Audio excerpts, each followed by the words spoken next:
friends, today we are going to talk about scaling solution in blockchain. जैसे जैसे number of the transaction day by day बढ़ रही है, blockchain के ऊपर इतना ज़्यादा रश हो रहा है कि ट्रांजैक्शन की स्पीड काफ़ी नहीं है। उस स्पीड को मेंटेन रखने के लिए, उस स्पीड को बढ़ाने के लिए, नंबर ऑफ ट्रांजैक्शंस को वेरीफाई करने के लिए एक अल्टरनेट सॉल्यूशन निकाला जाता है, उसको स्केलिंग सॉल्यूशन कहा जाता है। वो स्केलिंग सॉल्यूशंस दो टाइप के होते हैं। एक होता है ऑन चेन स्केलिंग और एक होता है of chain scaling. On chain scaling होता है जो करंट एग्जिस्टिंग ब्लॉकचेन है, जो मेन नेट है, जो लेयर 1 है, उसको इस तरीके से डाटा को स्प्लिट करवाया जाता है, उसकी एक अलग चेन बनाई जाती है जहाँ पे डाटा स्टोर करवाया जाता है, उसको शार्ड बोलते हैं। और वो डाटा स्टोर कर करने के बाद वो जो एग्जिस्टिंग ब्लॉकचेन है, वो जो शार्ड है एग्जिस्टिंग मेन नेट को स्पीड अप करता है और उस सॉल्यूशन को शार्डिंग कहा जाता है।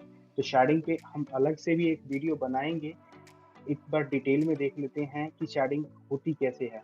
दरअसल हमने एक देखा है बीकन चेन होती है जो एक मैन नेट है, जो कोऑर्डिनेटिंग लेयर है। इसके अलावा एक डिफरेंट लेयर बनाई जाती है यहाँ पे कि जो शार्ड 64 है। इसके अलावा जो शार्ड चेन है जिसे डाटा लेयर बोला जाए, जहाँ डाटा स्टोर करवाया जाता है, जो शार्ड 1 है, उस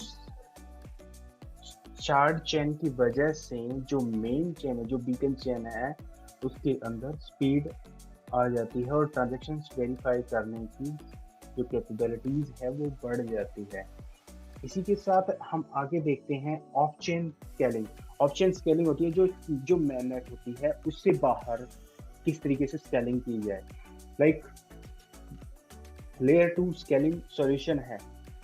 लेयर 2 स्केलिंग सॉल्यूशन है क्या? लेयर 2 जहाँ पे एक सेकेंड लेयर क्रिएट की जाती है सिर्फ लेयर 1 की जो ट्रांजैक्शंस है उनकी हेल्प करने के लिए, जो मेन नेट से बाहर होती है।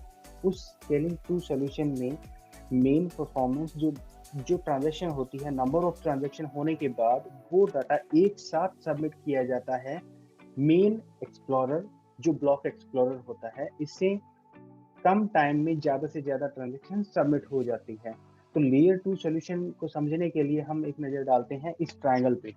नेटवर्क लेयर होती है जो मेन बेस लेयर होती है। इसके अलावा जो मेन नेट होती है उसको लेयर 1 बोला जाता है। जैसे बिटकॉइन है, इथेरियम है, जिनकी लेयर 1 सॉल्यूशन जिन्होंने सबसे पहले लेके आए।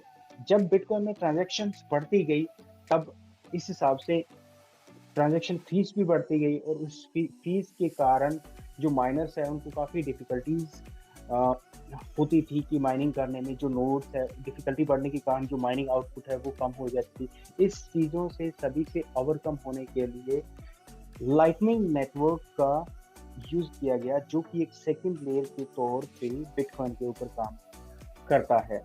तो उस लाइटनिंग नेटवर्क की वजह से number of transaction one time submission होती है, like 1000 transaction one time submit होने के बाद वो मेन नेट पे जाती है। इस तरीके से वो एक इम्यूटेबल लेजर बन जाता है। जो लाइटनिंग नेटवर्क है उस पे स्मार्ट कॉन्ट्रैक्ट जनरेट नहीं होता। इस तरीके से इथेरियम का भी लेयर 2 सॉल्यूशन अब आ चुका है, जो कि पॉलीगन है, जो ट्रांजैक्शन को वेरीफाई करने में काफ़ी हेल्प करता है। जो इथेरियम की गैस फीस है और ट्रांजैक्शन फीस है उसको जो बढ़ रही है डे बाय डे, उसको मेंटेन करने के लिए लेयर 2 सॉल्यूशन काफ़ी है।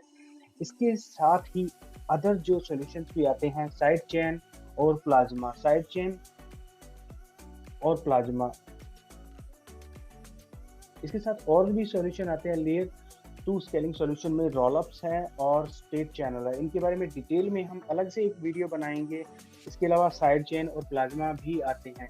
इसके अलावा एक साइड चेन कैसे काम करती है, ये एक मेन चेन है, इसके साथ में अलग अलग चेन है जो स्मार्ट कॉन्ट्रैक्ट है और ट्रांजैक्शंस को फास्ट करने के लिए, और एक पर्टिकुलरली ट्रेजरी बनती है। इस तरीके से अलग अलग चेन्स बनती है जो मेन चेन है उसको हेल्प करती है, और वो help in form of speed increase करने के लिए होती है। तो इसी तरीके से हम आगे आने वाले वीडियोस में हम डिटेल में इस वीडियो को कवर करेंगे। तब तक के लिए बने रहें हमारे यूट्यूब चैनल के साथ में।